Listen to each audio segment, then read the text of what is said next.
Europe की जेन जी ने अभी अभी एक पहल शुरू की है ताकि प्रवासन और इस्लामी अधिग्रहण को रोका जा सके।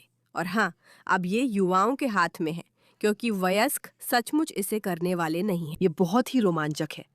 एक सेकंड के लिए ये वीडियो देखें। इटली से नमस्कार। ईवा और मैं पूरे दिन एक बड़े काम पर लगे हुए हैं, जिसे हम जल्द जनता के सामने ला सकते हैं। ये एक शानदार यूरोपीय परियोजना है जो सही तरीके से होने पर यूरोपीय राजनीति का परिदृश्य हमेशा के लिए बदल देगी।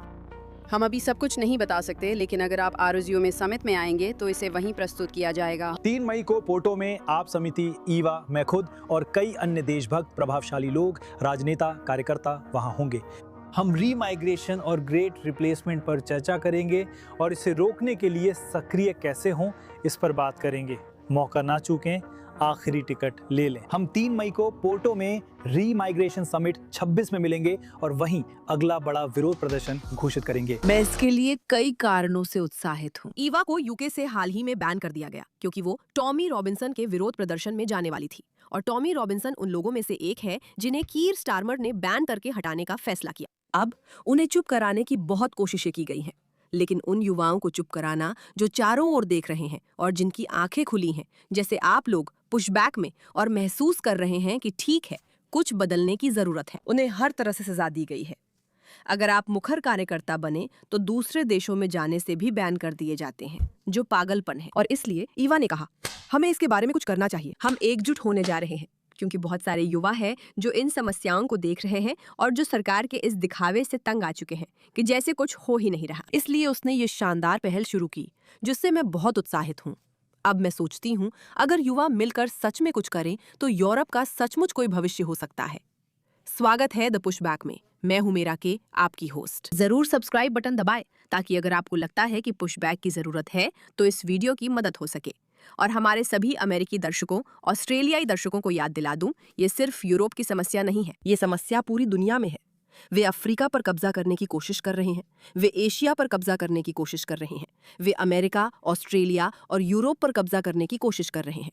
और यूरोप में उन्होंने शुरुआत कर दी है। यूरोप में वे सफल हो रहे हैं, इसलिए ये हमारे लिए लड़ने का तरीका सीखने का ब्लूप्रिंट बनेगा।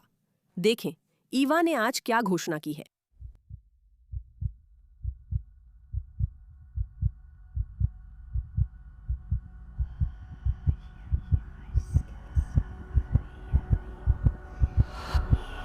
यूरोप वासियों, आधी रात के सिर्फ 2 मिनट बाकी हैं।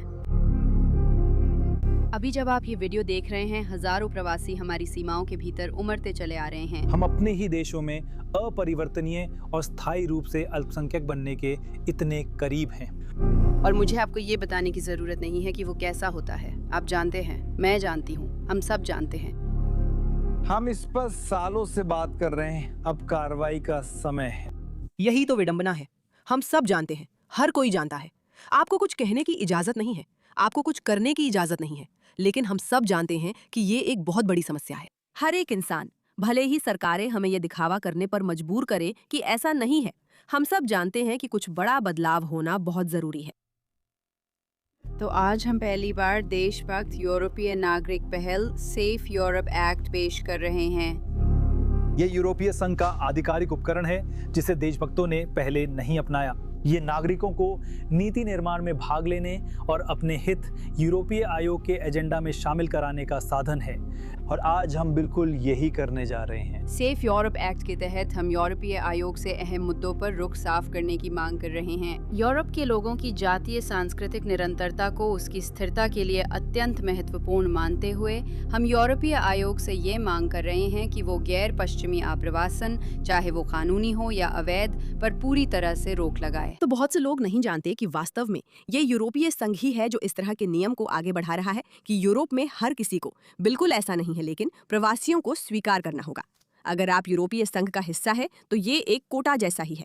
जैसे टैक्स देना पड़ता है, वैसे ही यूरोप के इस बड़े समूह का हिस्सा बनने के लिए देना पड़ता है उन चीजों में से एक जो वे मांगते हैं। और यही वजह है कि ब्रिटेन ने विडंबना देखिए, यूरोपीय संघ छोड़ दिया। वो ये है कि आपको एक निश्चित संख्या में प्रवासियों को स्वीकार करना होगा। वो यहाँ कह रही हैं, नहीं नहीं नहीं नहीं नहीं नहीं नहीं, हम इसे बदलने वाले हैं।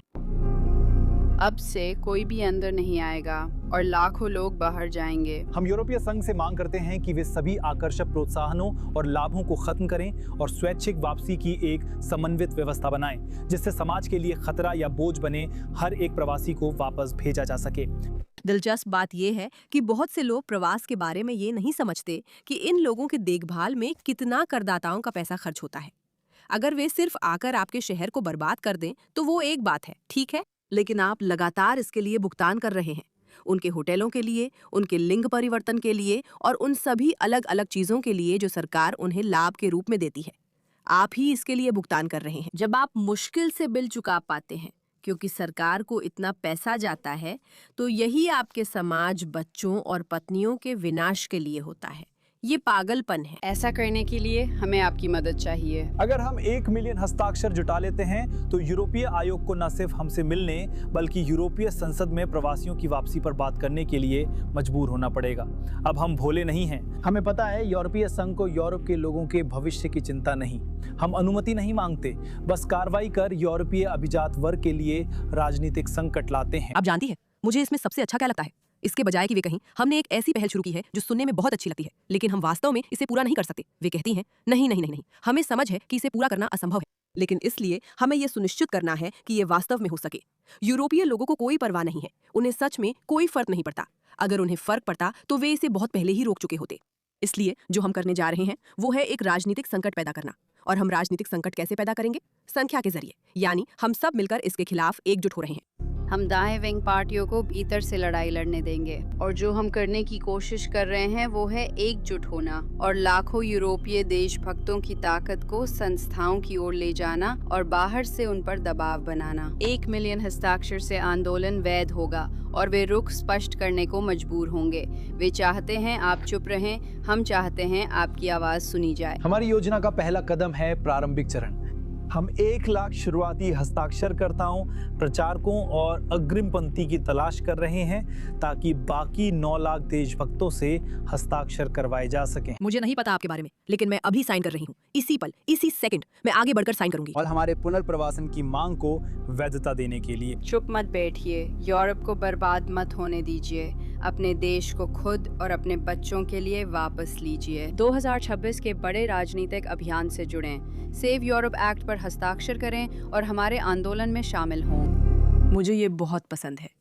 saveeuropeact.com पर जाए। अगर आप यूरोपीय हैं तो इसमें साइन अप करें, ये बहुत जरूरी है। क्या हम इस पर बात कर सकते हैं कि वो कितनी खूबसूरत है? जबकि हमें विश्वास दिलाया गया है कि पुरानी यूरोपीय सुंदरता आकर्षक नहीं है, जो गलत है। वो सचमुच सुंदर है। आइए वीडियो भी देखें। मैं राजनीतिक टिप्पणीकार हूँ। मैं 29 साल की हूँ, एक पत्नी, एक माँ और पुनर्प्रवासन की कार्यकर्ता हूँ। आइए आपके नए प्रोजेक्ट पर बात करें।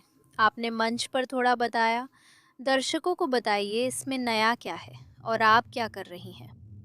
ठीक है, तो सेफ यूरोप एक्ट एक ऐसा विचार था जो वास्तव में निराशा से पैदा हुआ था। यूरोप में जब बात इमिग्रेशन की आती है, खासकर पुनः प्रवासन की, तो चीज़ें यहाँ बहुत धीरे धीरे हो रही हैं। जाहिर है बॉर्डर अभी भी पूरी तरह खुले हुए हैं और किसी को भी घर नहीं भेजा जा रहा है, लेकिन स्थिति और भी खराब होती जा रही है। हम अपने ही देश में अल्पसंख्यक बन रहे हैं। नेताओं पर निर्भर रहकर जिंदगी बचाना मुमकिन नहीं। मैं सोच रही थी कि हमें ज़मीनी स्तर का आंदोलन शुरू करना चाहिए और लोगों को एकजुट करना होगा, और इसलिए मैंने सेफ यूरोप एक्ट का मसौदा तैयार किया, जो मूल रूप से एक कानूनी प्रस्ताव है जिसे हम यूरोपीय आयोग को भेजेंगे और मांग करेंगे कि वे इसे कानून में बदलें। हमारी मुख्य मांगें निश्चित रूप से गैर पश्चिमी आप्रवासन पर पूरी तरह से और पूरी तरह रोक लगाना है, चाहे वो कानूनी हो या अवैध, और पूरे यूरोप में पुनः प्रवासन प्रणाली की स्थापना करना है। आप जानते हैं मुझे इसमें सबसे दिलचस्प क्या लगता है? आप इसे देख रहे हैं और सोच रहे हैं आखिर ये लोग यूरोपीय संघ से ये सब कैसे करवा लेंगे? यही तो हम एक लोकतंत्र के रूप में भूल गए हैं। ताकत संख्या में है। आखिरकार अगर एक बहुत बड़ी विशाल संख्या में लोग किसी चीज पर राजनीतिक दबाव डालने का फैसला कर लें तो वो आगे बढ़ सकती है। इसी तरह इस्लामवादियों ने यूरोप पर कब्जा किया था। उन्होंने बड़ी संख्या में लोगों को लाया और फिर राजनीतिक दबाव डाला, और यही चीज बदले में भी की जा सकती है। लेकिन उन्होंने जो कर दिखाया है वो ये है कि कुछ भी बोलने को लेकर इतना डर पैदा कर दिया है कि आवाजें बिखर गई हैं और एक साथ काम नहीं कर रही हैं। वो कह रहे हैं कि चलिए राजनीतिक ताकत बनाते हैं। ये किसी एक शहर की पार्टी नहीं है, बल्कि यूरोपीय संघ के खिलाफ है। अगर हम लोकतांत्रिक कानूनों के तहत लाखों लोग आएंगे तो उन्हें हमारी सुननी होगी। अगर वे हमारी बात नहीं सुनेंगे तो हम इतना हंगामा करेंगे कि वे सालों तक राजनीतिक दुस्वप्न में रहेंगे। सबसे महत्वपूर्ण बात यह है कि ये जागरूकता पैदा करेगा और युवाओं में एक आंदोलन शुरू करेगा ताकि वे समझ सकें कि चिंता मत करो, बहुत सारे लोग हैं जो बिल्कुल तुम्हारी तरह महसूस करते हैं। तो उठो, एकजुट हो जाओ और डरना मत। ईवा, तुम्हारा काम बहुत अच्छा है। ये एक बेहद महत्वपूर्ण पहल है। उम्मीद करते हैं कि ये सफल हो और इस मुद्दे पर ध्यान देने के लिए धन्यवाद।